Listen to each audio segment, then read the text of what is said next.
Live from the Pathway Studios in Johnston proper. You are live from the Path.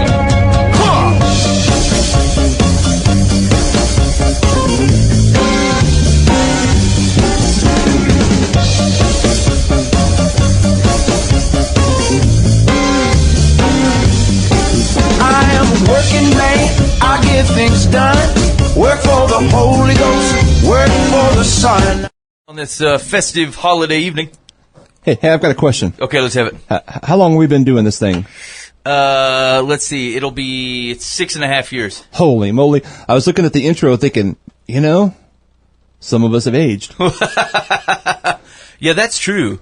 What were we looking at? Was it last week, Mike? We were watching, so we've got like 1 year and 2 year compilations of the show. Oh, yeah. And I mean, Boova looks ridiculous. Yeah, he does. Like 40. Well, and so I say that meaning he's the most obvious He's change. like 12. Yeah. I mean, he looks like we stole him from like a Pampers box. Yeah. Or we got some candy in the van. Hey. Come on to this internet radio. Yeah. No, yeah. We did notice that in the video. People certainly look different. And actually, I've noticed that my eyebrows are getting bigger. Huh. Like year over year. It's hard to have video evidence of the changes of your life, like week over week. But I feel like my eyebrows are starting to go Abe Vigoda on me. Well, I mean, that's something to watch out for, I guess. I mean, the daily look in the mirror, I guess it would be so subtle you wouldn't notice. That's what I'm saying. It creeps up on you. You don't have any idea until you start putting it side by side. You need to get the trimmers. My wife keeps saying, let me pluck them out. Have you guys ever agreed to that? No. No, I didn't either. I said, this doesn't seem right. She says, you trust me with like your deepest secrets and times. And I'm like, yeah, but I just know, I don't think I can permit this. I have a little pair of scissors I keep in my medicine cabinet that every once in a while I see one weighing, I'll just cut her off. Is it wrong to take a pull of it? I pull my ear hair. Ooh, ouch. That just seems painful. It's not having it. Yeah. I had one stray hair growing out of the top of my nose a couple weeks ago, and I'm like, what are you doing? What are those? Every once in a while I'll be like, what? Where did that come from, and why? Like, what purpose are you serving, Mr. Lone Gun, up there on top of the nose? Like, you don't have any friends with you like you're supposed to be there. It was weird. I got one of those little trimmers for stuff like that. Yeah. My ears, yeah. It seems like you got to put a lot more effort into it nowadays, Like after, basically stuff was supposed to where it was supposed to be circa 5-10 years ago, and now it just kind of does whatever it wants. I think hit, about 28 and things start going sour? Yeah, like your ear hair starts growing, and then that crazy one will come up on top of your nose, and you're like, why are you doing this to me? I just want to grow a legit beard.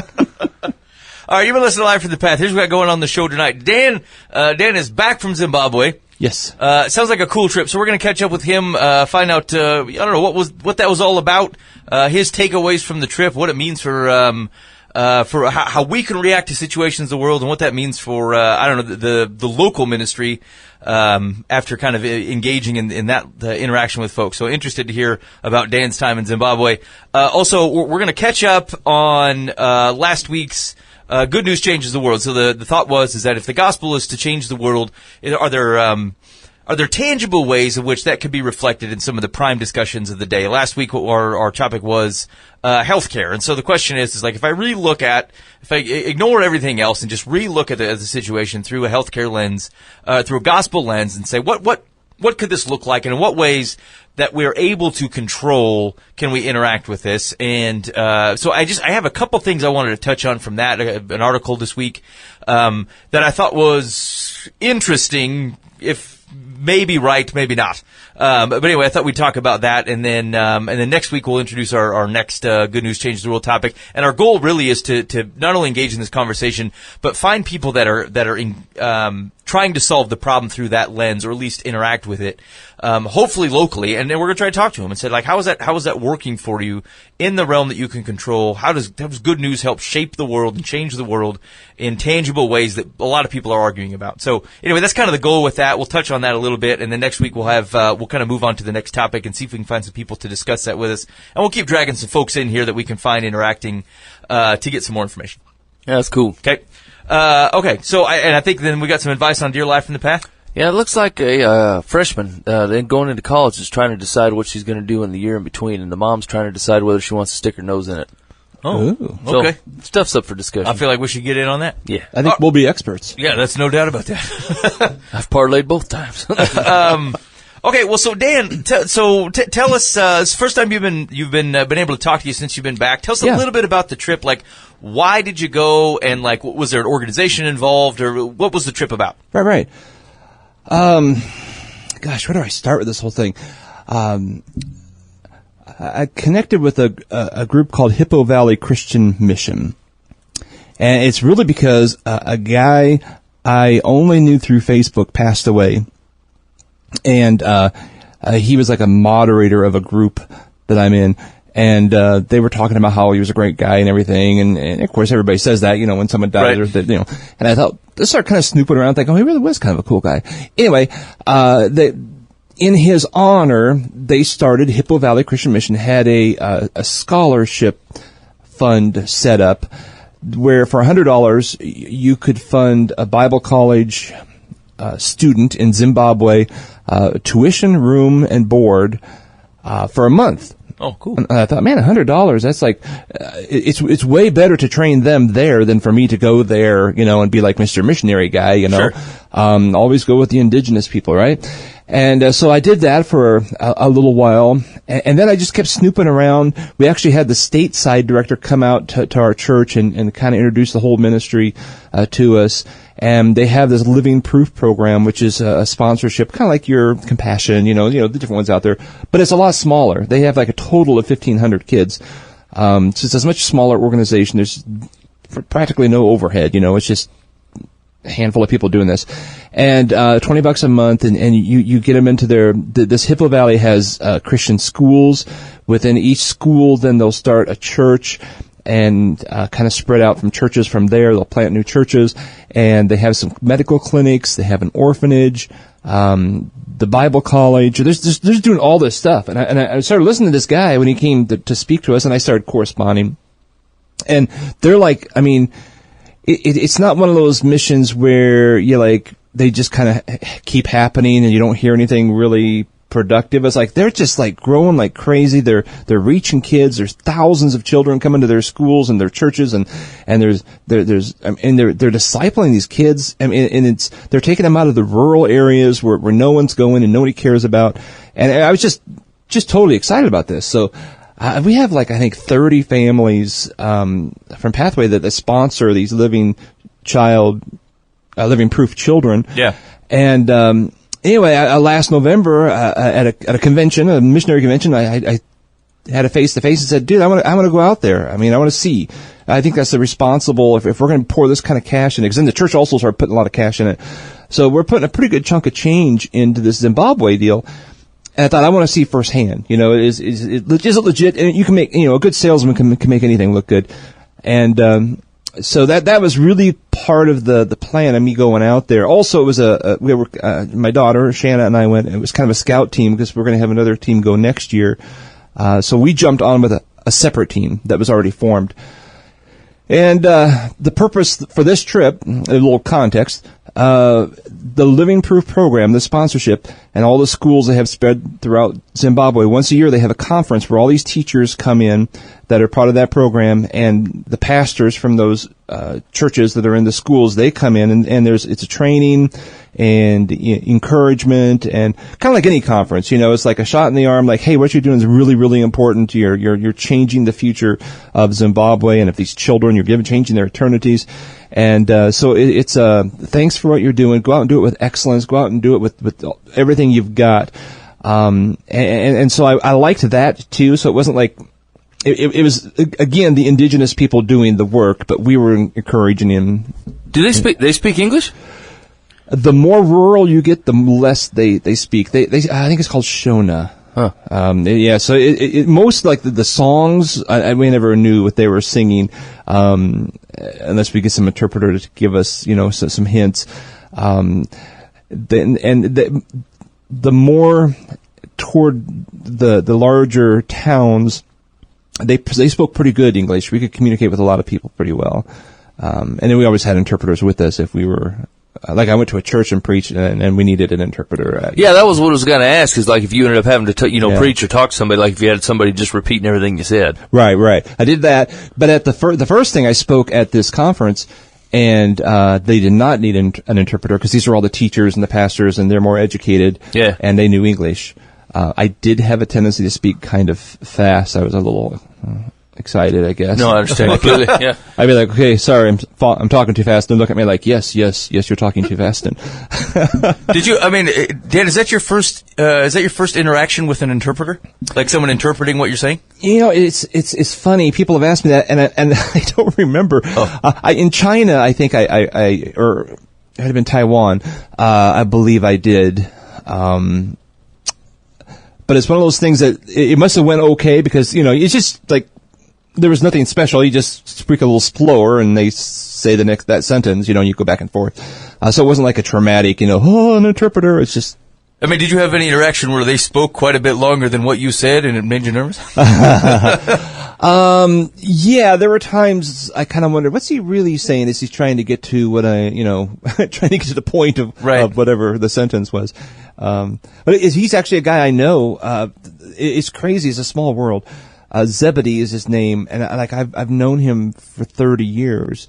He didn't know me, and I wouldn't have looked at him down the street and said Zebedee. But when we met in Zimbabwe, I'm like, dude, I know you. You know, it's like I've seen you at the conventions, and he's spoken at conventions and stuff, the missionary conventions.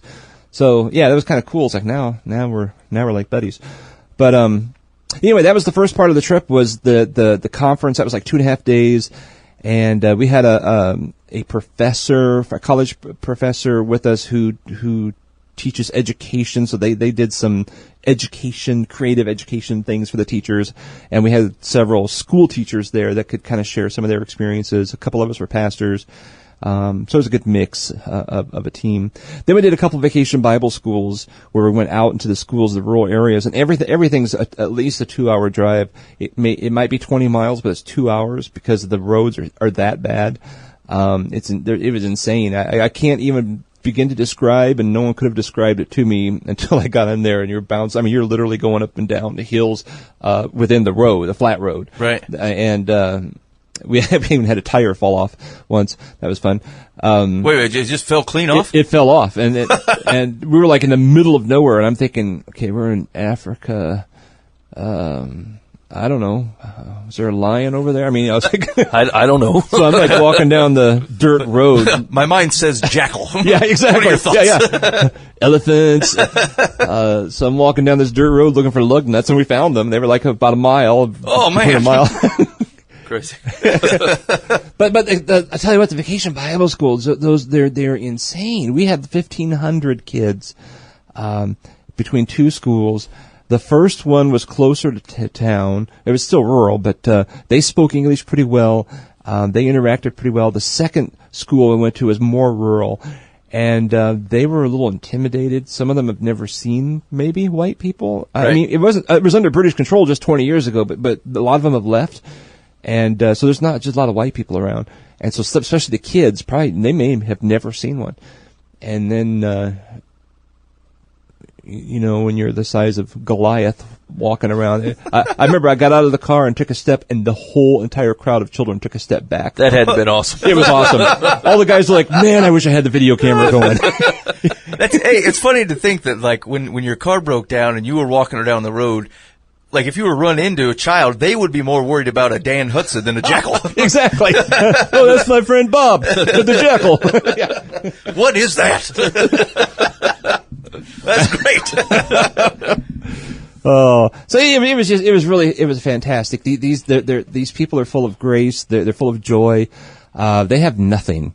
You know, they're literally living in grass huts and with grass roofs and have no money. They're living off the land, and they've got nothing.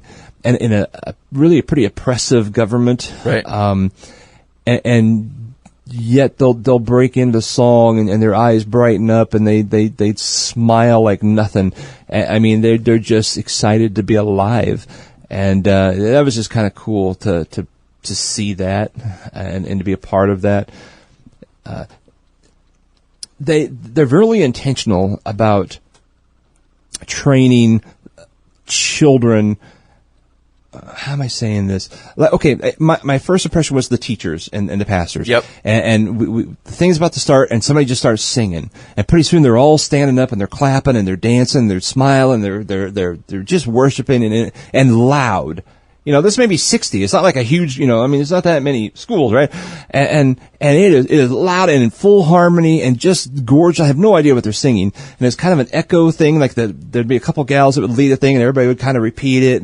And it was just kind of cool. I thought it was just neat to experience that. And then there'd be like a really, do I say primitive? I don't know, kind of a djembe that they made out of something, right. And that'd be like their only music, And so I saw that for 2 or 3 days. Then we went to the vacation Bible schools, and then I witnessed it, they're obviously training the younger generation to do that, because those kids sing and they clap and they're on.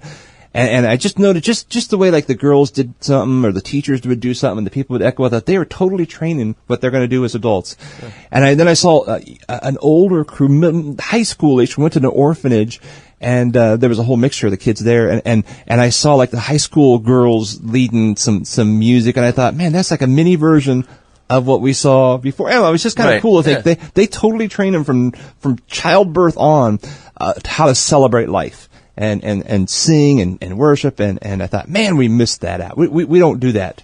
That's true. I mean, we do our attempts, but and it's a cultural thing. We're just a bunch of deadbeats, though. I mean, right. Well, it seems like it's more like it's more ingrained in the culture where we're like trying. We don't even know how to quite do it right. Yeah. Yeah. And that makes sense, right? Like it's not for lack of effort or lack of desire or even a thought that we are missing out on something. I feel like there's just something that is a block there where I personally don't know how to. I just don't know how to do it. Yeah. It's weird. Is it like we have too much to have inherent joy, right? Like we'll fill where joy belongs with something else. I don't like that song. Yeah, right. Right? You look, even, most churches, like, there could be some churches that are getting down on the worship, right? And like, in comparison, it's gotta be like, you guys are this is amateur hour. Yeah. You know what I'm saying? People are drinking coffee, half interested. One guy's got his hands up, that dude digs it, but the rest of them are like, hey, get on with it, And these guys, like, this is the main event. The main event is we're here to worship, like that would be so cool to see and be a part of, even if a little bit convicting to me, because you need it. Yeah. You know what I'm saying? Like, I don't mind being convicted in a way where I should be ashamed of myself. But even at the conference, they only see each other once a year, right? So even they would like pull out their phones and take video because it just sounded so good, right? And because they're used to singing with the kids, and their churches. We did a church, and it was the same thing. You had the younger and the middle and the olders singing, and you can just totally see, like I say, they're training their kids from when they can first speak. This is how we do life here. And that, I really was impressed with that. I don't know how to duplicate that because it's a cultural thing. You like to say, it's, we can say we're going to do that at our church. Well, Dan fires up a primitive chant to no reaction by himself. That sounds like Lion King. Well, maybe it is. Good luck, Hudson. Oh, yeah. Yeah. So based upon the things that you've kind of talked about so far, I guess maybe that was the next logical question is like, does that, I don't know, does it change anything for you? Like as you're riding on the plane back and you're digesting the stuff, yeah. You're talking over it with Shanna, right? Like, and you think just in our circumstance versus their circumstance or anything, like what are some of the takeaways that you had that you think are like appropriate to at least see differently or do differently or look at differently at your ministry here at home? Right. Well, part of it for sure is we've been having a lot of budget conversations with my family. Not even necessarily like adding things to the budget, but just like what can we get rid of that we're just really it's just why are we spending this money? Yeah. And like we're going to start sending 100 or 150. We haven't figured that out yet. To particular, we've adopted a church there, the one I preached at. I got more of the story of the church, and I thought, man, I just want to walk alongside these guys, and we could be their sister church. And so that's where we're going to go back and visit them next year in July. But I'm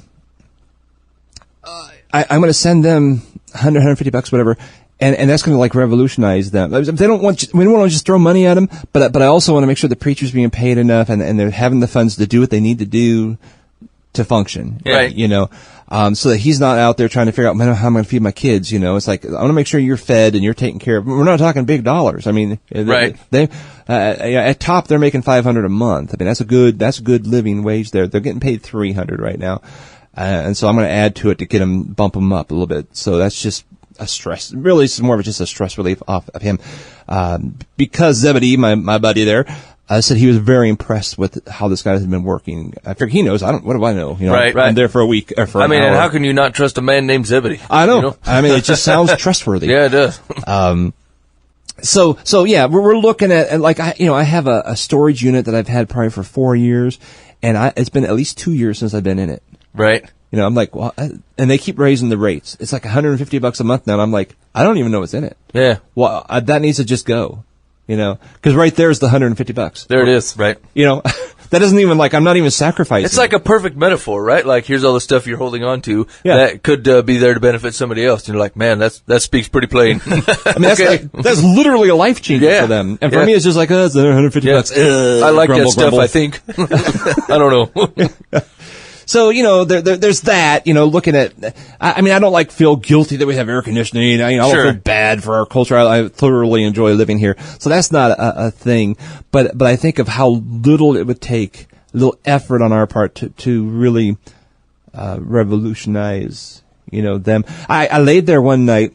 You guys know me. I'm not like a Mr. Weeper guy, right? I'm sitting there crying. I'm just weeping. I'm just like, I'm glad everybody's in bed, and I happen to wake up, and I'm just laying in bed. I put my, I'd always put the blanket over my head, and I do my little Facebook posts and stuff, you know, so I wouldn't wake anybody up. And I'm just sitting there weeping. I'm like, what the crap? What's going on here?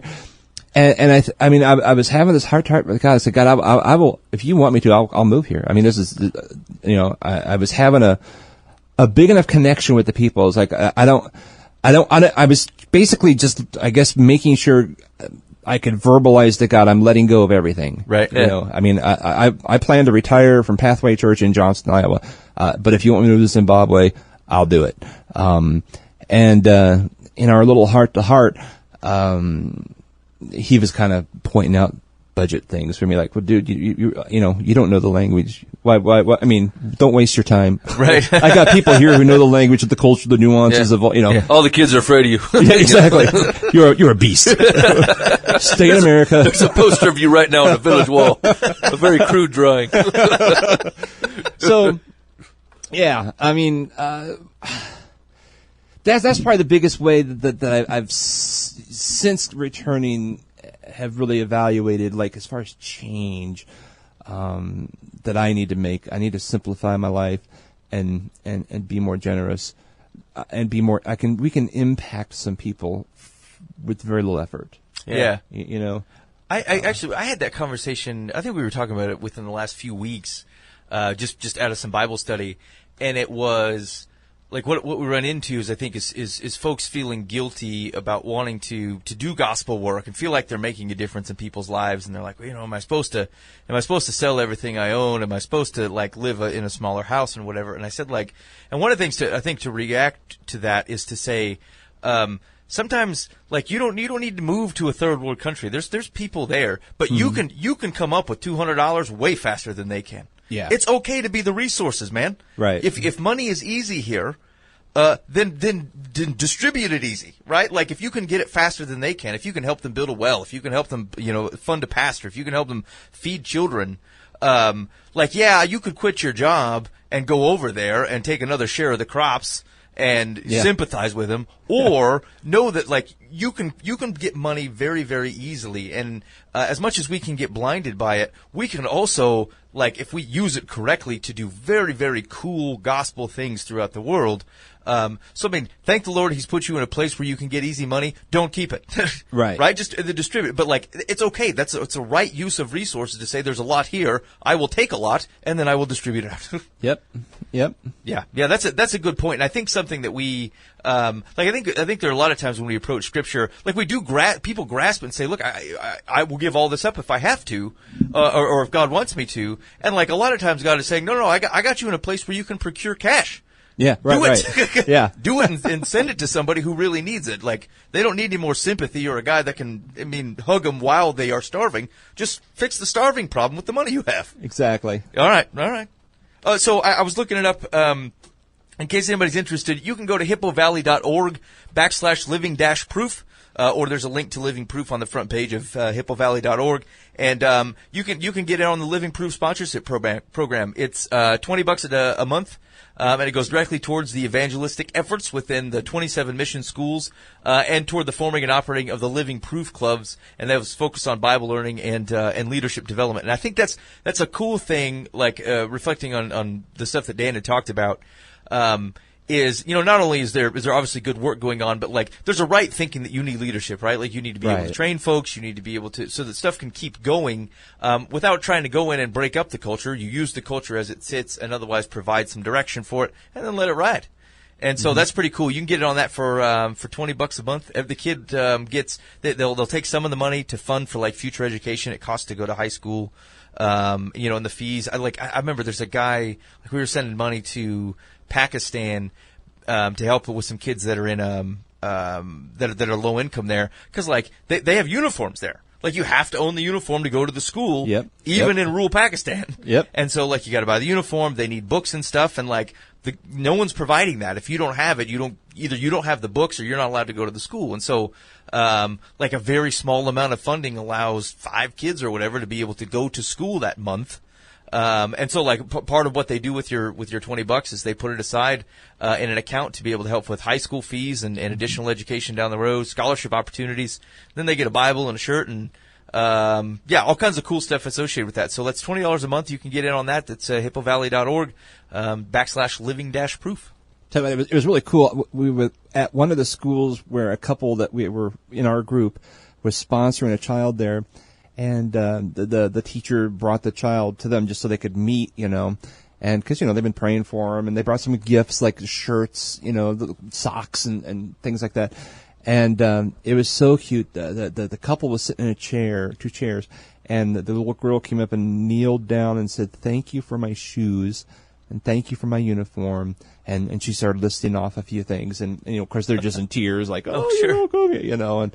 It was. I was sitting right next to him, so I even got that on video for him, because I thought this is going to be a kind of a neat moment, Yeah. And it was just pretty neat being a part of that. But I did not get to see the child we sponsor. He's in a different school that wasn't very far away, but again, it would have been like a 2-hour drive. Right. And that's the day we lost the tire when we were in that area, and it was like, it's just not going to work. So yeah, they went to orphanage that night, so we would have missed the orphanage. It's crazy. There's all kinds of different things. Like, there's the Living Proof that sponsors a child. There's the orphanage. I think it's $100, provides their room and board and food and education and everything. So there's all kinds of, if people want to sponsor a particular project or person or, type of thing, that they're pretty good at breaking stuff down like that. And like I say, we're adopting a church, because I think, wow, how else, that's where discipleship happens. You're reaching the neighborhood and that community in that area. So, it's so exciting to see things happening there. They're just happening. The Spirit of God is alive and well and spreading in that area. So. Yeah, and there's also just check out the website. Go to hippovalley.org. There's a lot of all the opportunities that you can provide. You can travel. There's trip packages and stuff out there, project ideas. There's a blog, so you can keep track of kind of what's going on. And here's the thing: there's plenty of places that good Christian folks that are doing work in these areas. It is nice to connect with someone with something that someone has seen with their own eyes, right? Like, can validate that the money's gone. Dan, you and I both heard stories from pastors or churches that have helped try to support something overseas, and like it's a rook, right? It's a show. Right. And you wouldn't know the difference. The guys are good at it. Right. And so being able to kind of go see and make sure everything is on the up and up. Unfortunately, where the good of God is, the deceit doesn't tend to lie too far around, so they can poison what God's up to. So anyway, this. Dan went and checked it out, and looks good to go. So go to hippovalley.org and see what else is out there. Dan, I was going to ask you though. So you went to, when you were in China, you went as a younger man. Right. And now having gone to the trip to Zimbabwe, like, can you compare those trips for me? Like, what was there anything different? Was there anything different for you, not only about the cultures and the places and stuff, but like you as a person, what it was like when you were younger going to China, and like, was there anything different for you going to Zimbabwe now? Maybe I was in my 20s when I went to China. It was China, Hong Kong, and Taiwan. We went to some orphanages, and we were trying to create some relationships so they could ultimately adopt children back to the States out of China. Yep. Get them to Taiwan. And you're just younger then. I don't know. I felt I had much more to give in Zimbabwe. Uh-huh. And that could be because I'm older and more mature. It could be because the people were so receptive. We had to be a little more covert, especially in China. Oh, sure. We smuggled Bibles and things in, but we still had to be pretty careful. It was more open in Taiwan, and we were more. Our home base was an orphanage in Taiwan, and so part of it was just playing with the kids there who are already in a really great Christian environment. So the particular mission in Zimbabwe was much more outreach oriented. The people's there was more joy. There was more joy in people's eyes in Zimbabwe than in China. They were empty, and the communism had just beaten them down. You could just tell. Yeah, because we were in a rural area in China as well. There was a vast difference in the way people interacted. For sure, just the general population. Yeah, sure.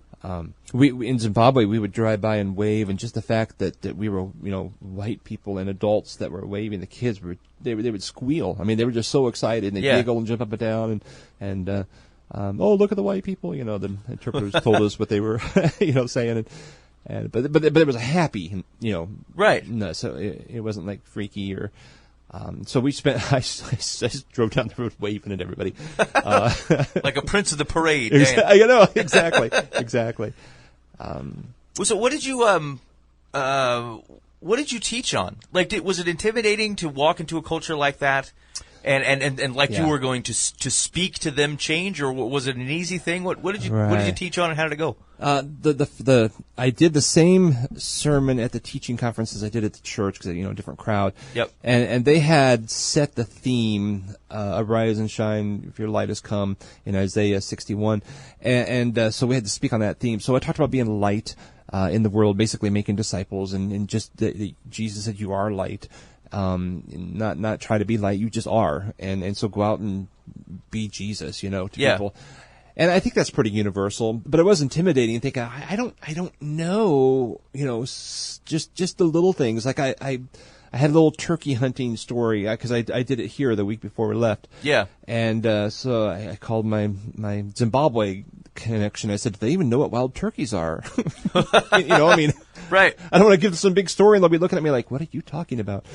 But so that was intimidating, but they knew, what they are. But I had a wild turkey walk up to me at a school. I'm like, okay, in America, they see you 2 miles away, they're running. So that was different. Right. Anyway, so, so they probably still didn't like my story. But the whole idea was the darkness, and then when the sun rise and everything new, so that was pretty universal. But it was a little intimidating. But by the end of the trip, probably my best personal moment. Yeah. Was we had gone to a school. They have their morning devotions and chapels and stuff like that. Went to a school chapel service. This is right before we left, actually. And there's probably 600, 800 kids. I don't know. There's 1,900 kids in that school. And they filled the room. Whatever the room was, they filled it.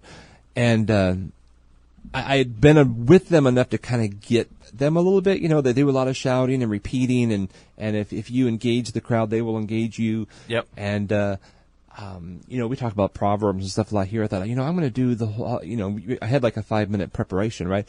Hey, will you speak? Sure. So I thought, okay, I'm going to do wisdom, calls out from the street, calling your name and from Proverbs 1 and 2. So I don't know, I started talking and I talked about my when I was a kid, when I was their age, and I'd be out playing, and my mom would call my name, and it was time for supper, I'd run home, and I said, well, I haven't heard that for years. Can I hear you say, Dan, come home and eat, or whatever I said, Yeah. And it was so cute. I mean, it was like hundreds of kids shouting out, Dan, it's time to eat, And I said, when I heard that, I heard it call my name, I'd come running, and then I talked about my friend. I'd see him, we'd call each other's name, we'd go across the street and say hi. And then I had a dog named Puddles that didn't listen, and we would call his name, and if he saw someone across the street, he'd run out to say hi. And one time he saw someone, and we called his name, and he didn't listen. He got hit by a car and died. And so the kids were like, oh no, but each time I had him yell out different things. Yeah. And then, I said, hey, I read the verses. I said, wisdom is calling for you, and it was just, anyway, I finally figured out how to communicate with them, is my point. I'm going way too far into what I said. And it was like totally connected with them. And, it was just a neat, I'm glad on a selfish level that I got to experience that, because I thought now when I go back next time, I'll have a different approach. Right. Kind of figured out a little bit, at least how to talk to the kids, so.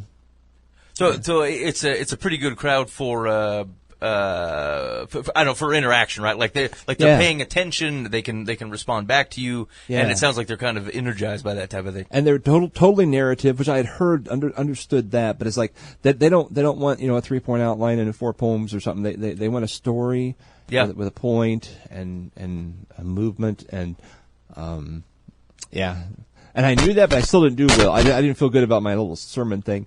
But I felt pretty good. I felt way better about the devotion thing that I had no preparation on than I did the sermon I poured hours over. Well, I don't know. Based upon their you're kind of right. Like if it's a narrative thing, that would make sense, right? Like you put some structure into something. Like okay, yep, I get it. Yeah. Cool. So physically, I don't know, Dan. Those are long flights. Was that how'd those go? Oh, buddy.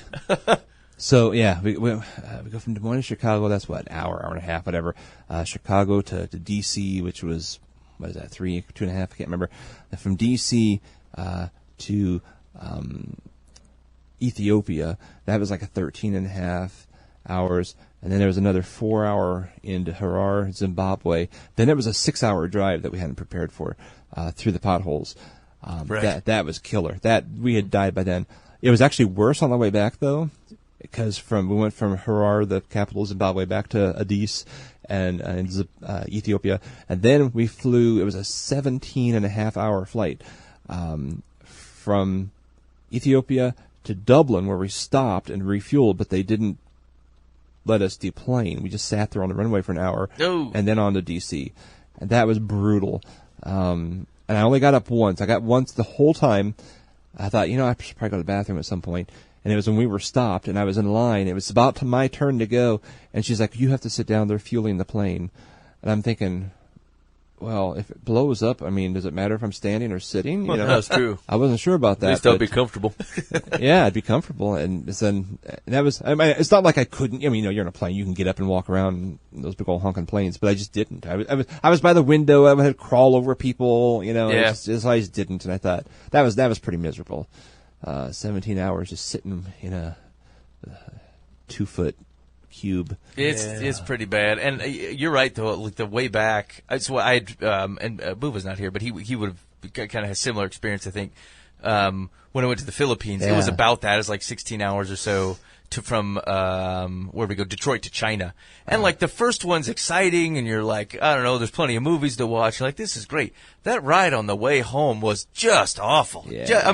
You think to yourself, I don't know what I was thinking. This is terrible. Right. I'll sleep in the aisle. I don't care what it takes. I need to get out of here. You develop it's not claustrophobic, but it's like, it's a weird sense, cause you have no control, right? Yeah. Like there's nothing you can do. You're over an ocean and it's the middle of the night and you got 8 hours and you can't do anything. And it's, it's just. Can't sleep a wink. Yeah. You're just up staring around. Here's no wonder people go nuts. Yeah. You think, like, I simply, people who have trouble sleeping, like, it just makes them erratic. And like, I don't know, it starts to give you a sense of, this would drive you crazy. You go 2 years of this thing every night. Wild. Yeah. Wildness.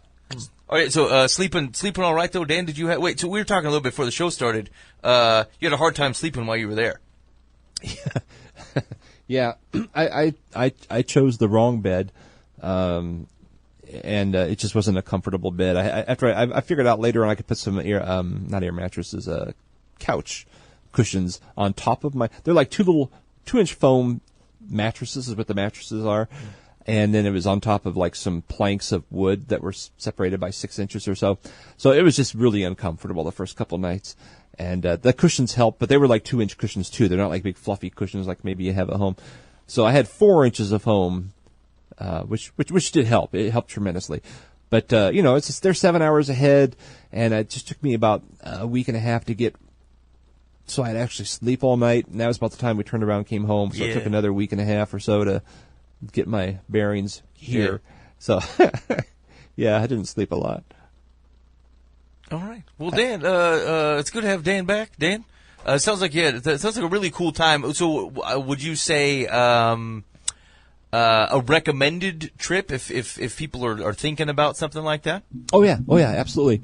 We're having a little information meeting on August 14th where we'll show pictures and stuff from the trip, and then kind of talk about our plans for about this time next year, July. I think it's 11 to 21.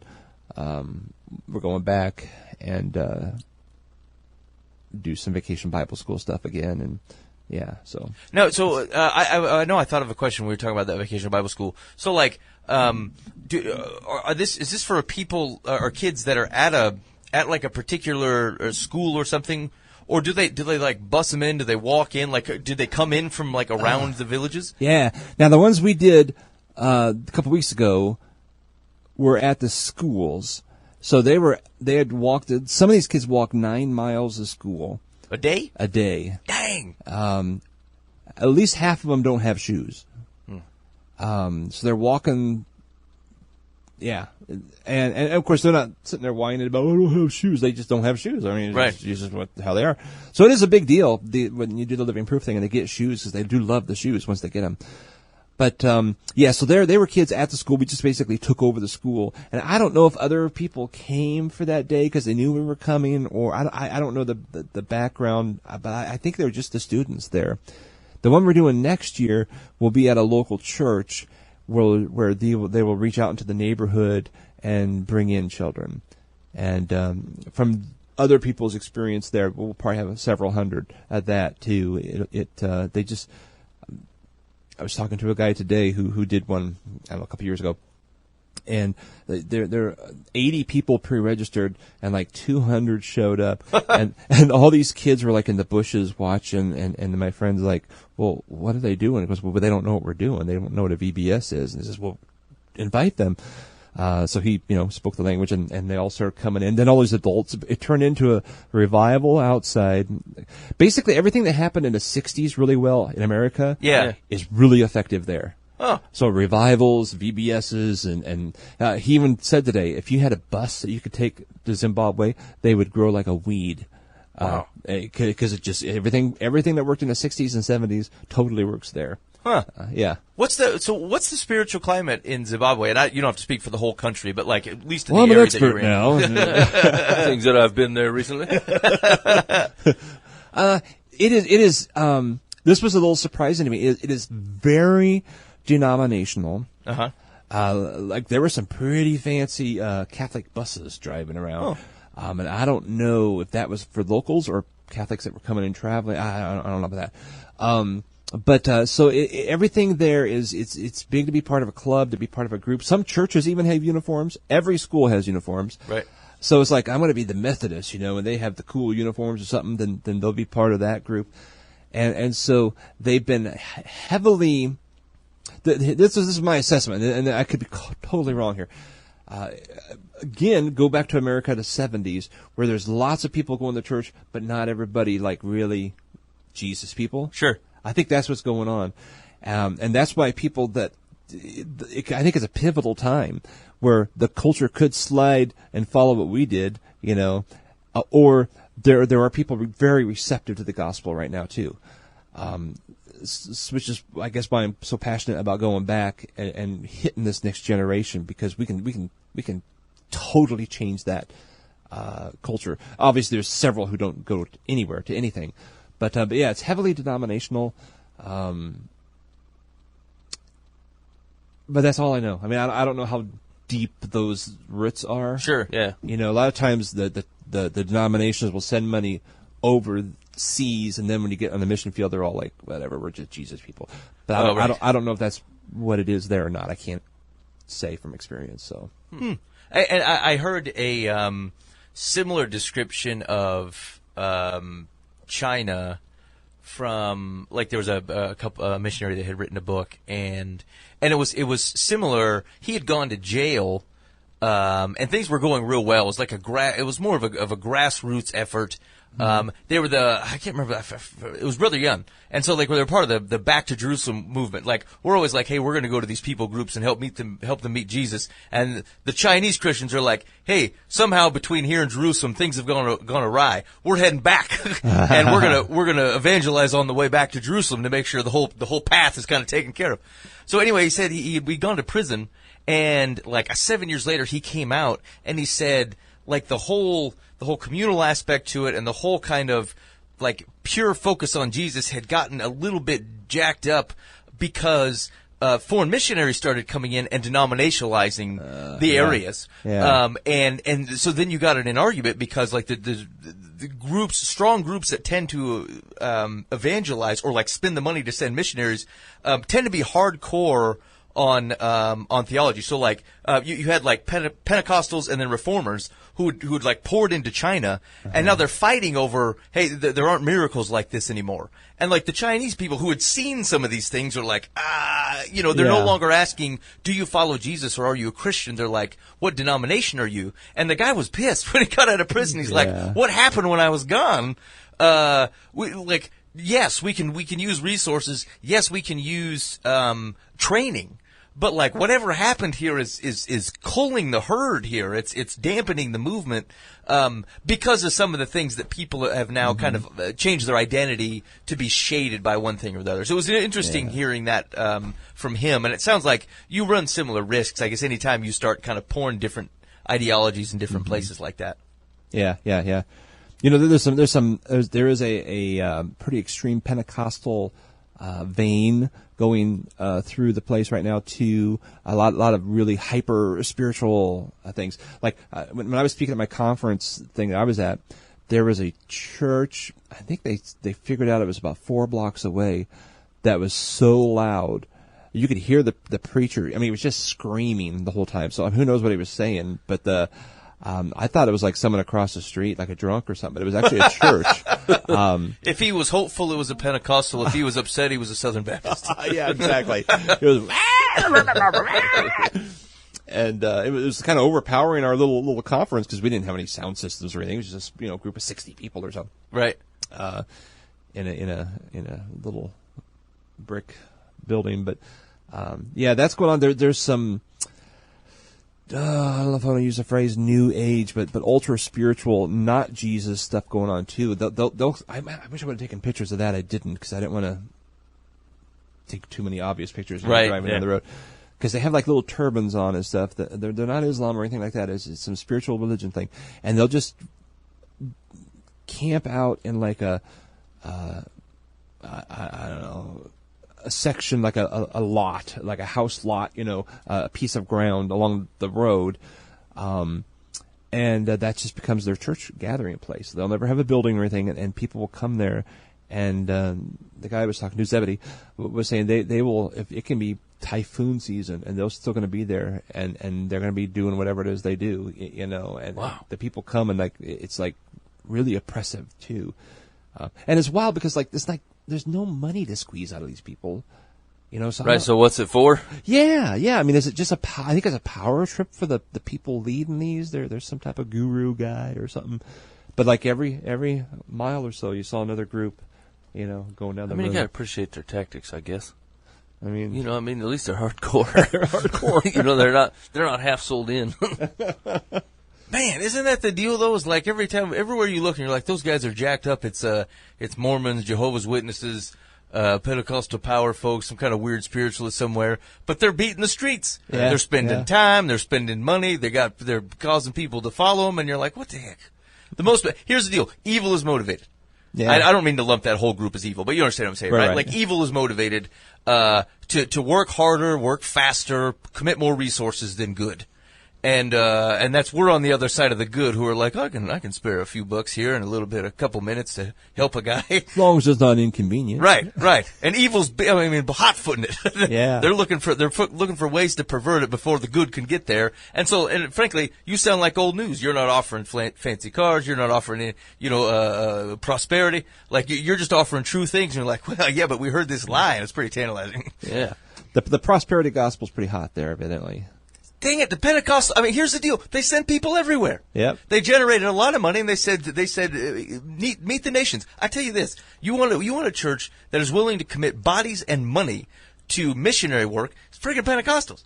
They're excited about it. As much as I have places to disagree, those people are putting money at things. Yep. We're too late. We're lazy. I'm disappointed in me. Don't you think that after a while they look around in rural Zimbabwe and go, I don't know if this prosperity thing is the deal or not. Here's the thing. Here's what you're offering. You're offering hope. Yeah. Right? It doesn't have to be happening now. In fact, the promise It's of your best life now. that only works in America. Right? So think about it. Heaven is much the same, right? The kingdom of Jesus says, not everything will be perfect now. You might suffer. Your life is one of service to people around you. However, there is a point in time which everything flips on its head for good. And so, Christianity is kind of a later promise. It doesn't promise anything good, permanent worldly prosperity now. However, so they're playing off the same vein, though, as they're saying, people can still buy this, and they can look around and see one guy that's wealthy and say, it's working. For him, everyone else still has the thing that they really need, which is hope. Even if it doesn't change in their life. That's how that can continue to work. And that sucks, because that means you're playing off, that's people are gaining power off of other people's hope, and they're missing the point. Here's a 2-minute history of Zimbabwe. Britain came in and decided, hey, we'll go ahead and take this land. They'll be our colony. So they took the land, they redistributed it all, gave the best land to their own people. The Zimbabweans got the leftovers. Now, that was unfair. It was terrible. It was awful. However, that was also they were known as the breadbasket of Africa at that point. It was like 70s when they were known for that. They were growing crops like crazy. It was they were just extremely productive. Yeah. The revolution happens. I didn't say this earlier, did I? No. Okay. The revolution happens, and part of the whole thing is we're going to give you your land back. We're going to take this back the way it should be. I think it's 1980 or 82, 80. They kick out the UK and a couple of years go by, and one of the generals is now the president. He's still there as the president. The military people come to him and say, "Hey, you thought we were going to get our farmland back? What's going on?" Because he had other things to do, and he said, "Well, the white people own it. Go get it." And so there was a lot of big bloodshed going on again then, right. And people went in and took farmland, and even people who bought it after the revolution, they still lost it. It's a big upheaval. Well, what happened was people who don't know how to farm took the farmland. Oh, yeah. Yeah. Okay. So it absolutely tanked Zimbabwe. It absolutely tanked it. Now they're the poorest country on the globe. They even beat Haiti. They're the poorest country. They're completely non-productive. You can't even find cash. Someone traded, went into a grocery store in a community we were at and bought, I don't know, whatever, $8 worth of stuff, had a $20 bill. They had to open the safe to get change. They just don't have it. They don't have money at all. Right. They don't even know. No one knows where it went. Like, it all disappeared. Somebody's hoarding it somewhere. Right. But the whole economy has collapsed, and because they're not productive. And so he's been saying all along, the president, well, it's the white people's fault. They're oppressive, blah, blah, blah, blah, blah. But they're just now, the people are looking around and saying, wait a minute, there's no white people left. Right. So, is there a big initiative to try to get some of those farms back into production, or? I don't know. I don't know how they would do that, because now they keep switching who owns the land and stuff, and now people have, it's been a generation, and people. Their daddy didn't farm, and they're like, I don't know how to farm. I don't know how to farm. But mostly they're just all self-sufficient. We got a few goats and some chickens and a cow or two, and that's all, I'm not feeding anybody else. I'm just feeding myself. Export, why? We're good. Yeah, exactly. Yeah. So they're not business people. They're just poor farmers doing their thing. All right. Hey, check it. Make sure you check it out. HippoValley.org And there's plenty you can learn up on, contribute to. And here's the deal: go back to something we were talking about just a little bit earlier. I mean, you can listen to some of this stuff. You can read about how other people are living. And if one of your actions might be, I have too much, I should sell it all and go sympathize with them next door. I mean, I suppose if God is calling you to that, whatever. But like the likelihood is that you have the access to resources that they could very much use. You can obtain wealth much faster and easier than those folks can. And so one of the things you can start doing right now, which is akin to Dan's story, is take a look at your landscape and say, what do I got that can help people that need it? And then find good places to put it. So whether that's the Hippo Valley folks, there's plenty of organizations. I mean, check them out. Like I said, evil kind of is hot-foots it, gets in front of stuff like that. But like plenty of good places to send money to people that will get it, people that can really need it, and you can get it easier than they can. So before you book a plane ticket, before you decide that you're going to move somewhere, why don't you look at the resources you have and how you can use that to help other people. It's funny that you say that, like even about that $150 is like, I can't barely do anything in this town for $150. Like change a situation, change a life, get a program started or anything. Right. Mm-hmm. And like it's almost $150 is almost laughably wasted. Mm-hmm. And you send that same money over there and it produces in spades, like it makes all the difference in the world. And you're like, man, dang, like, I mean, it just seems the one thing that like, I don't know. Maybe it's a culture thing, it's a society thing. Obviously, it's a economical thing, But like the thing that we have, we can't do anything with.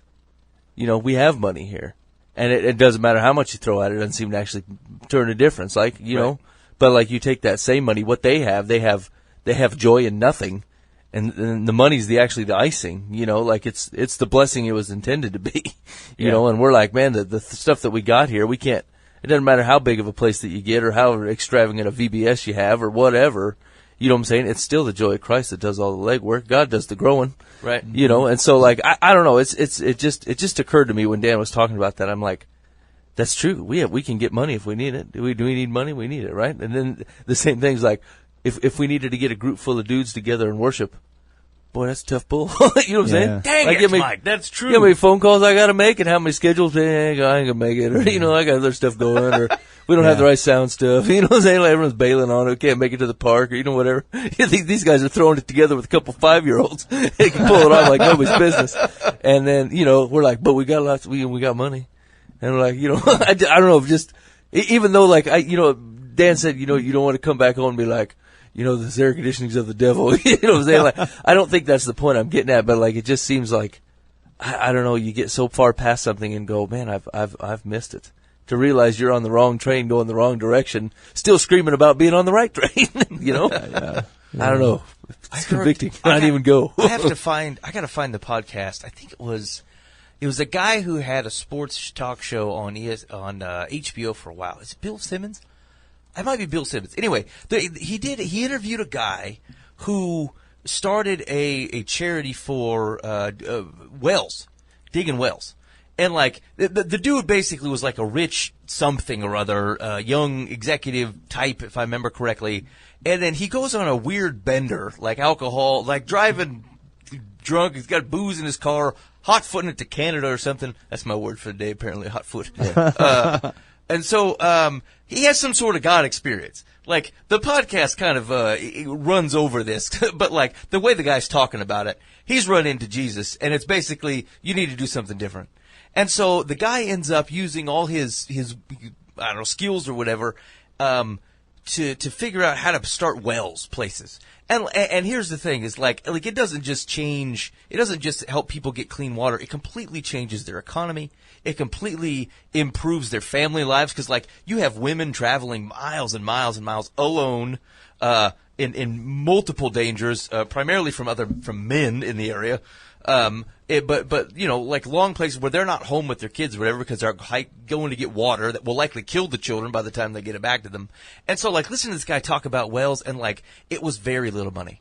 Like, you could put a well somewhere for, I don't know, $1,500 or $2,000. Or there was a guy that 99.3 had out at the Chick-fil-A talking about filtration systems filtering water that they had available to them.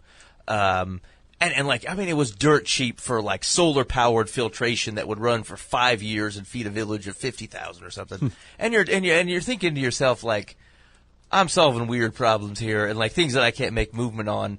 And it would take so little of what we have, to otherwise make improvement on that. And I get, like, most of what Dan said wasn't about money, but I think the point though is that like, as you look at folks who are engaging in a joyful relationship with Jesus Christ without that, and I think to Mike's point, we would have a hard time rousting up that type of enthusiasm culturally.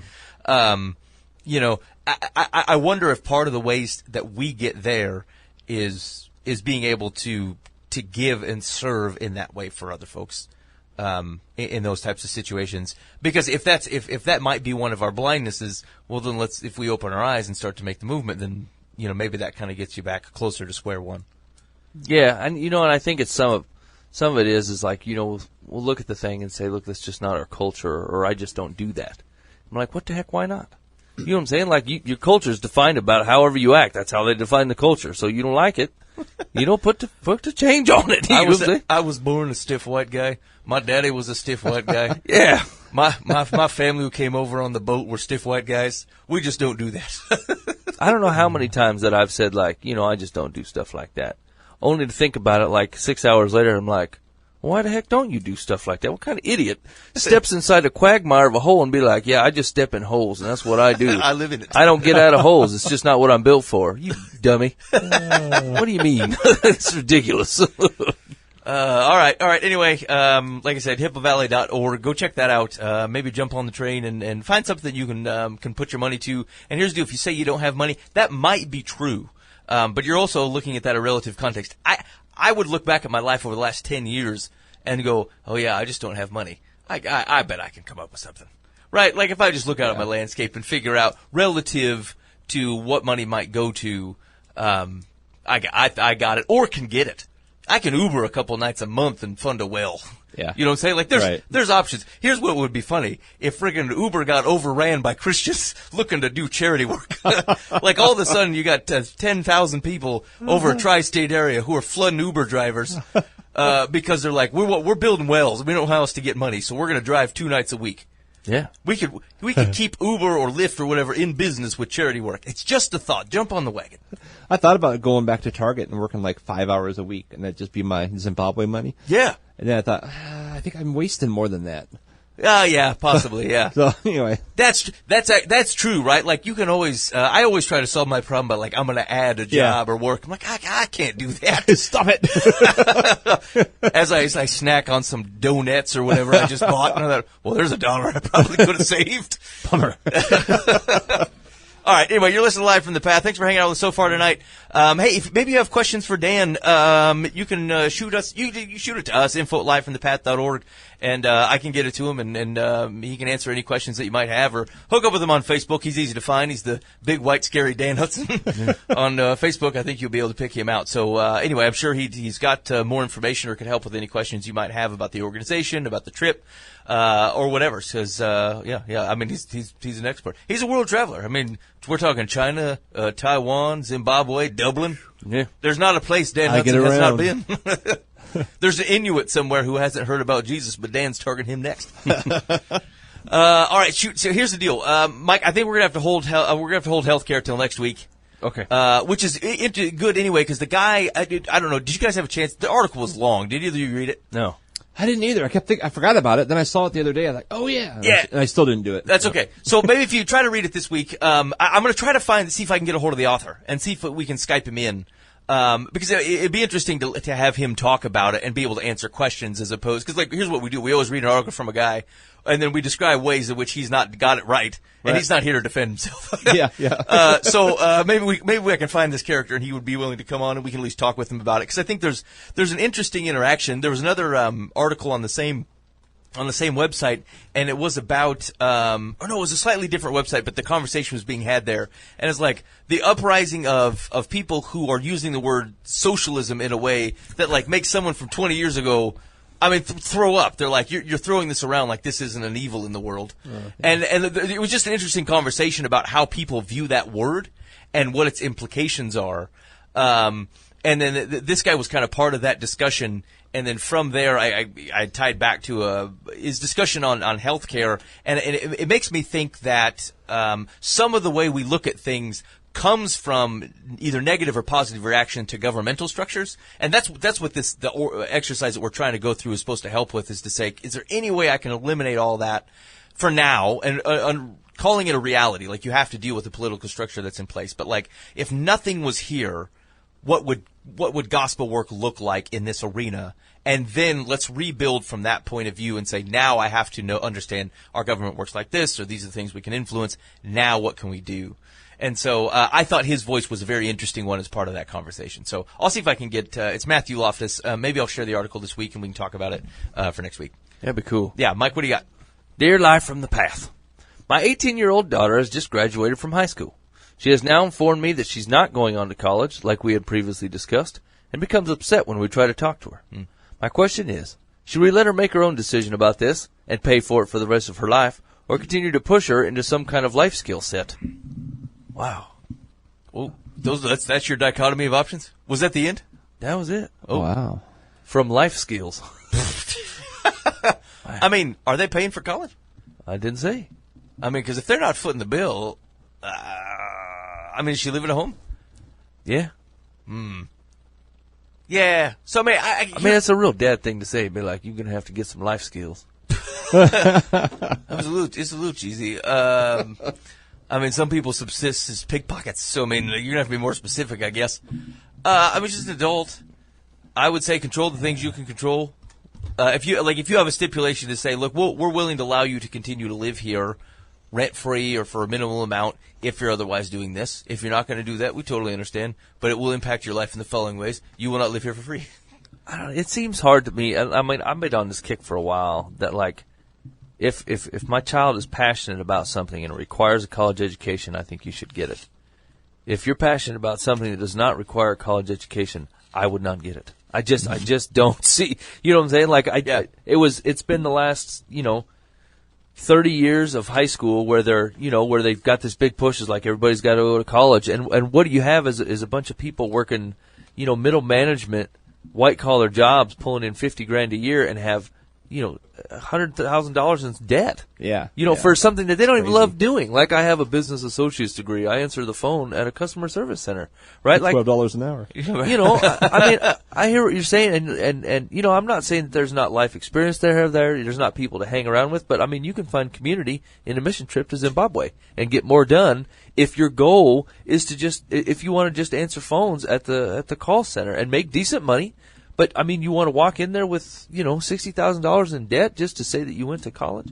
Yeah. Yeah, I mean, I would agree with that. Like, I wouldn't prescribe college as necessarily an answer, right? And like, that's actually the worst. It's the worst possible financial decision to say, I don't know what I want to do with my life. Maybe I should pay you $15,000-$20,000 a year while I think on it. Yeah. Right? I can think on it in a forest or something. On top of the fact that you have no passion to be there at the moment, so like your meteorology grades are going to suck. I can't think of a worse way to spend money. No, I mean, seriously. Well, yeah, and think about it, what it would cost you. Like, what do I owe? I think I owe like $30,000 in student loan debt. I've been paying that thing for the last 5 or 6. I don't know how long we've been out of college. 7 years maybe. I try to keep up with interest and stuff. I still owe them $30,000. I've made like no progress on it.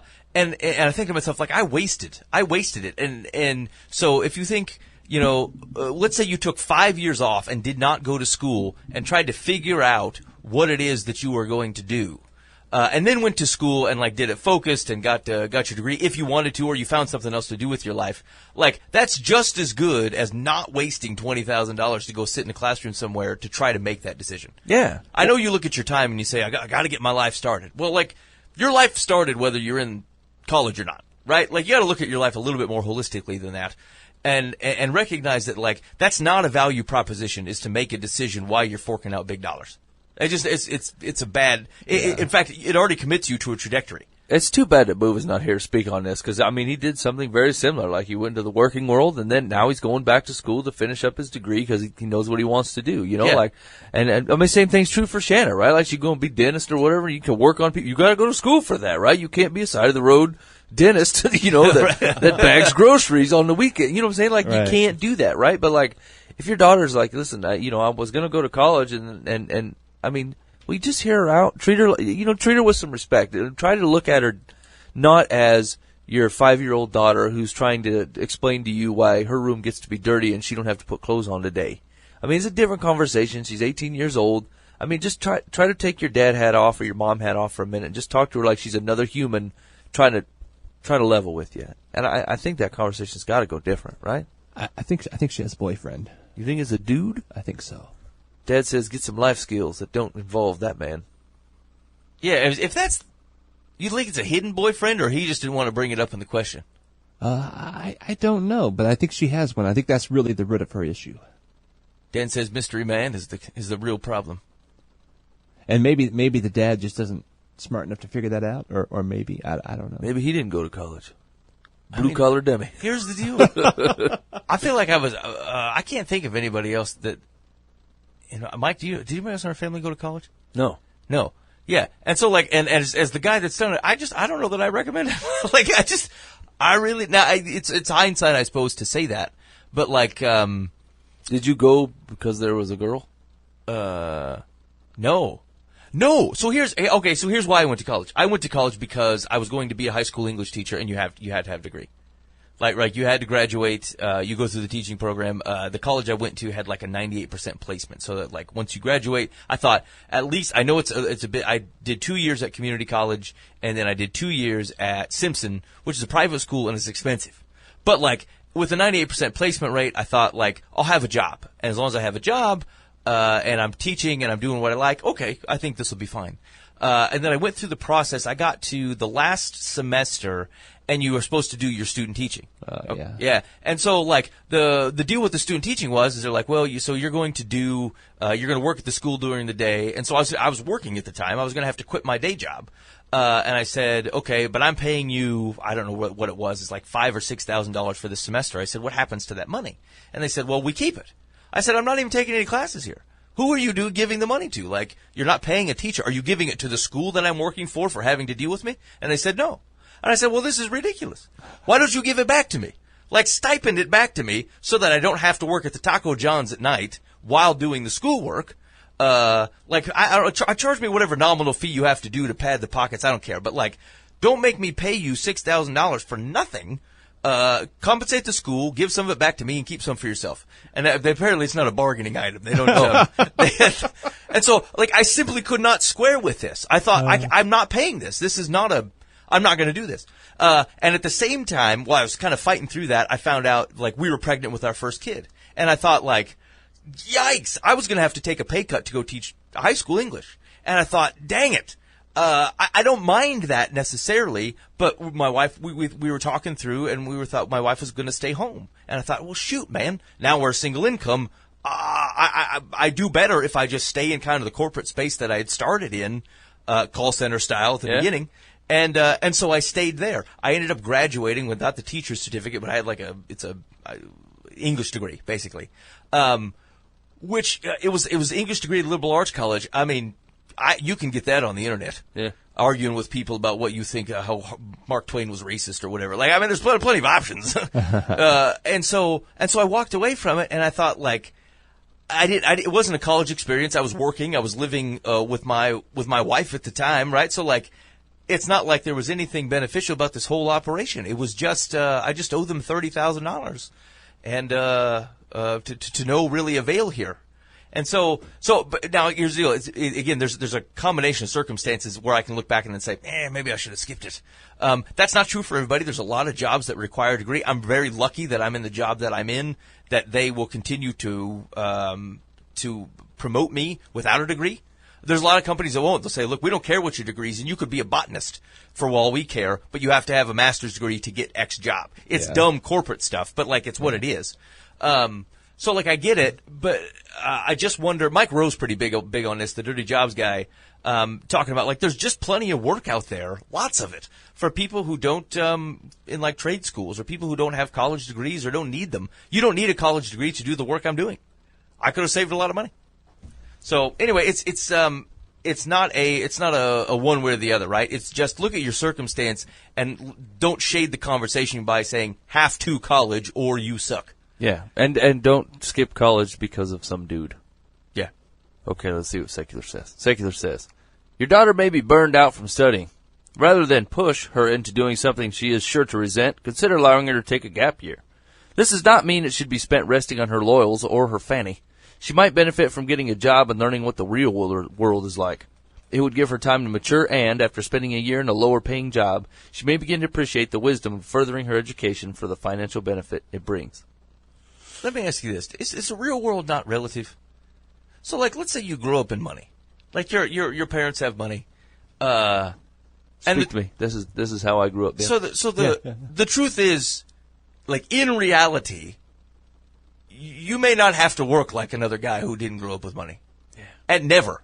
Like, it may just never be the case where, like, what, the question is like, what is where is the real world? Like, whose life is mirrored to say, if you live that guy's life, then you're living in the real world? I'd say Paul Harvey. Paul Harvey did not have a normal job. He was a celebrity. I mean, he seemed pretty straight-laced. I guess I was having a conversation with somebody over the last few weeks, and they were upset in a relationship about someone who's like, the parents provide for them certain things. Like, they work and everything. They have their own place, but their parents are like, they just know what it's like to live real life. Their parents buy X, or their parents buy Y. And I thought to myself, well, like, I mean, I hear what you're saying, and I value those types of things, and I think it's risky not to do them. But, like, that is her real life. Her parents will actually just provide that type of thing. Yes. So, like, what is she supposed to do? Like, what is this person supposed to do? Is they supposed to say, I refuse this? Yeah, I don't need your car, Dad. I'll buy my own clunker. That doesn't make any sense at all. I don't know. Yeah. I mean, like I said, there's a virtue. There's a virtue in there somewhere. But, like, I think sometimes we have this way of, like, leveling a playing field where, like, I mean, it's implicitly not level. I would not. I would want my. If I had resources that otherwise could help my children in a way that otherwise didn't turn them blind, right? So it's not destructive, but you would help them if you could.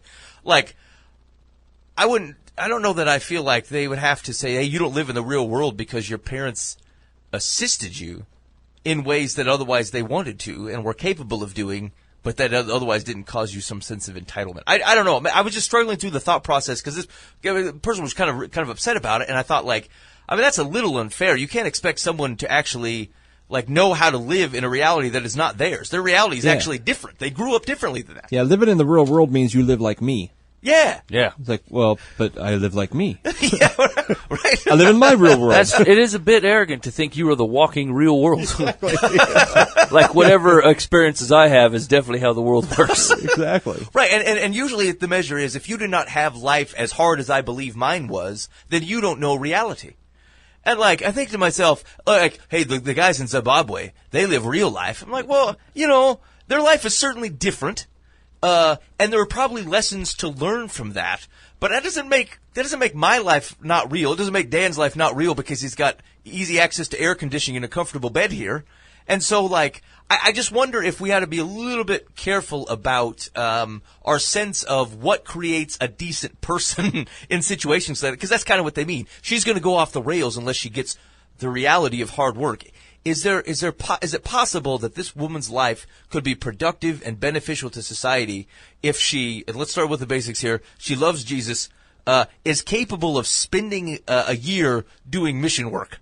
I mean, not making a dime, right? Or, I don't know, working in a political campaign or visiting Europe. I don't care what she does, right? But, like, if you're capable of providing for that, is it not possible that those unique experiences create something that is valuable to the world that I don't have to say, unless you were a garbage man for a year in your off season, you are not doing real work or not valuable? It is weird because, like, you say that, but, like, as a potential employer, I would be like, man, this person, it's got some experience, right? Like, they were part of a political campaign, or they did go on a mission trip overseas for like 6 months or something, or like they lived a little bit of life. Like, I mean, when did it become a virtue to say, oh, I see you did what everybody else did for 4 years? You paid big money, huh? Okay. I see you went in the machine and came out. Yeah. I mean, it's almost like high school, right? Except you ain't forced to go. I mean, it's not, I mean, it gives you, I mean, frankly, I mean, there's nothing you can grab at college, that you can't probably find on the internet. You know what I'm saying? Like, I mean, It's just being exposed to different things. And like, I'm looking at the guy that bit down on one and said, you know what, I'm going to try the Peace Corps, and this is what I'm going to do for a year. And then you show up looking for a job and like, you know, let me talk to that guy. He solved actual problems. You didn't whip out his calculator and have at it for 2 hours in quiet. You know, they're like, hey, Chuck, there's a traveling pirate coming this way, and, you know, we're out of water. What do you want to do? Well, okay. You know, like this is a guy that can actually get something done. Okay. All right. Interesting. Let's do one more. Okay, one more. Dear Life from the Path, I've had a weight problem all my life. What makes it harder is that I have a sister a year younger who can't gain a pound. She has always been the, quote, hot one and the center of attention. People she has introduced me to have actually said, I can't believe you're sisters, instead of saying, nice to meet you. Of course, my sister is married while I am still single. I hate being around her because I feel like a slug. Jeez. I'm more physically active than she is, and I eat healthier. I'm not ugly, but I feel that way around her. Do you have any advice on handling this? Okay, speaking of reality, let's just start over, right? Right. Your sister in no way contrived how she looks at all. Very similar to how you did not contrive how you look at all, right? So, like, you're starting to understand. It sounds like a little bit that like this is coming from you. It's emanating from you, and like whatever onus you're trying to put on your sister, you have got to reel that back in. Like that's just flat out not fair. You know, she just doesn't have a choice in the matter. And second of all, you know, well, you know, I don't know. I'm not good at explaining these body things to the ladies, but yeah, I feel like some of this is preoccupying your time. You know, I'm not saying that looks don't take a part in stuff, but like people love you for the way that you is and the way you are and the way you act and the way you love and the way you carry yourself, and like that blows right by whatever preconceived notions or notches you've knocked yourself down to. Like it's real possible you're the only one that thinks you're there. You know what I'm saying? Other people look at you and they don't say, I can't believe you're sisters. Well, apparently you look completely different, and apparently you act completely different. She's pretty comfortable in her own skin, and you're a drag. You know what I'm saying? You're bummed out about stuff and pissed all the time. Yeah, you're not sisters because you don't act the same, you don't look the same. I don't think that's meant as an insult. It's meant as hey, you're just completely different people. Yeah. And some of that is because you just ain't happy, and like, man, I can almost just guarantee you put yourself there, and that is not the common perception. Yeah, I think that's like one of the things to recognize, I suppose, in that type of situation is that you are, especially when it comes to relationships with someone else, right? Of course, she's married, meaning I'm not. It's very hard for someone to commit to you and otherwise be in a relationship with you if they only get to be in a relationship with half of you, because the other half is always like trying, like, upset about not being somebody else, right? So like you're actually like the thing that otherwise allows you to connect with people and live a full life that is reflective of the uniqueness of you is being tainted by you worried that you're not somebody else. And so I would say, like, of the things that you want in life, you're probably not ever going to get them if you spend any time at all being preoccupied with who you are not. And so I double down on who you are. You just got to know who you are, and you got to leave the comparisons with your sister or whatever behind. And I know that's difficult, but like recognize that all things kind of come from recognize like who you are uniquely created to be, who you uniquely will attract to yourself, and what will be provided to you in reaction to that. So, boy, I found myself giving similar advice to someone who was looking at they're unsatisfied with their life and the things that they were like, I feel like I should be doing more in X, Y, and Z, and I feel like I just don't feel energized for some of the things that I'm doing. And I'm like, you know, you're chasing something that's not you. What do you want? What is it that you want to do? What has God built for you to do?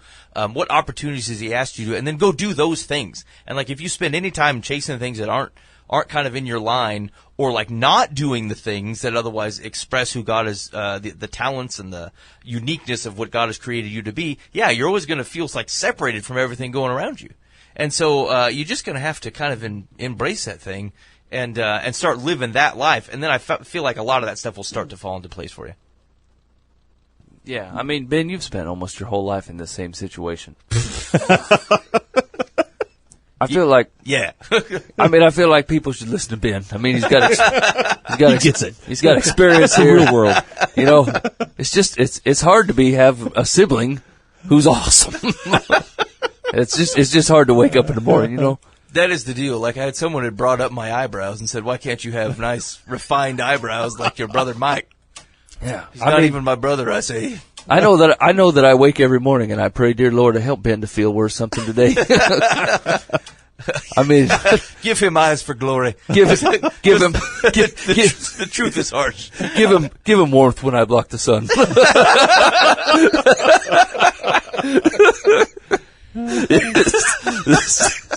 Jeez. Secular says, for starters, stop comparing yourself to your sister. You're overdue for reviewing your own assets as an individual. You may not be as metabolically blessed as your slender sister, but that doesn't mean you don't have important qualities that she doesn't share. Figure out what those are, polish them, and you'll discover you're a successful person in your own right. I don't know that you got to drag your sister down there like, well, I got these qualities and you don't have them. Hey, here's the deal in reality, though. Like, your sister ain't Miss Universe. Right? I don't care, like, it's a relative item. There's probably a million ladies, probably tens of millions of ladies that are better looking than your sister. Grand scheme. Okay? Yeah. So, like, that's not the core issue. As much as you want it to be the core issue, there's what, 500,000 people that live in the Des Moines metro area as an example, right? And so, if you're having troubles with relationship stuff, it ain't because your sister's going door to door to beat you to everybody. It's not the concept that's actually going on. Like, it really is more of a personal thing. You don't care about yourself, and you're looking at, your sister's an easy scapegoat. And so, you're gonna have to leave her out of this thing and relook at your own life and recognize that you're depriving yourself and others from you completely by kind of dragging that in. But like, that's the thing, is like, I don't care how good looking she is, there's someone that's better looking, so it can't be the whole story. Yeah. It can't be the deal. Secular finishes, if you think you're not being married is a drawback, it's time you understood that marriage isn't a goal. It is only a beginning. It is a partnership, hopefully a successful one, but it's not a guarantee of any success in any area. That was helpful. Yeah. I mean, you could buy that at the depressing bookmark store. What was that? What was the intention of that? As long as you're ugly, like, maybe marriage isn't in the cards? I don't know. It's not the answer, I think. It's not. Right, it's not a fix to the situation. I don't know. You haven't arrived when you've gotten married. Right, but did her, I guess I didn't get that. I got the impression that she was feeling inadequate because it wasn't happening, but like, I kind of got the sense that it was just she was saying that is the outcome because of this. Here's all the things in my life that are negatively impacted because of it. Not necessarily like, I will become self-actualized once I've married a man. Right. Okay. All right, hey, you've been listening to Life from the Path. Thanks for hanging out with us. If you need some advice, good night. Talk to your church community first. Pray to the Lord. Speak with the people around you. And I mean, if you're not listening to the Lord and the people are failing you, I suppose this would be the next reasonable place so we can point you back to those two arenas. So info@lifeinthepath.org. Shoot us a question. We'd love to be able to help out. And again, that's hippovalley.org to get in on the Zimbabwe action that Dan was talking about. Check that out. And again, shoot us to info@lifeinthepath.org if you have any questions. You can catch past episodes of the show, including games, past musical performances, etc., at lifeinthepath.org throughout the week. And you can also sign up for the podcast, get that audio action in your ear so that we can stream right into your home whenever you see fit without having to take in the visual, because that's the best way to do it. In the meantime, be faithful in the means. God will handle the ends. You've been listening to Live from the Path.